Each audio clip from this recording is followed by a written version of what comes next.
Ryan Hashemi presents The Horrors of the Papanak Zoo. Today, we are going to be talking about the problems of animal cruelty. For many years, all around the world, there are people and zoos performing acts of animal cruelty. For example, the Papanak Zoo have been treating animals like they are objects. The zoo has been doing this for 9 years, according to KimberlyMoynihan.com. People have been complaining about the zoo, but what can we really do to help these animals? There are many answers and many ways to try, but there's only one way to actually stop the zoo, and that is by shutting the zoo down. Not only will it save the lives of the animals, but it will also let them live free in the wild. The reason we have to shut the zoo down and not give it a temporary violation is because in March of 2017, the zoo had a video released of an animal trainer cussing and strangling an animal. This video got out to the public, and when people saw this video, they reported the zoo, resulting in a temporary closing of the Papanak.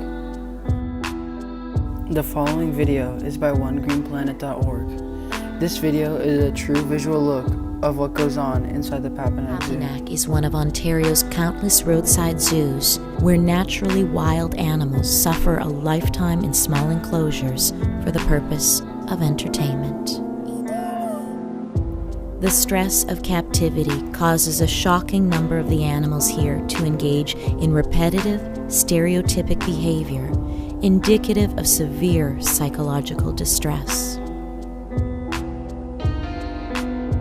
The sheds where most of the animals are trapped for the winter are even more disturbing. Zoo proponents argue that zoos are about wildlife conservation, yet at Papanak Zoo, helpless babies are snatched and separated from their mothers forever.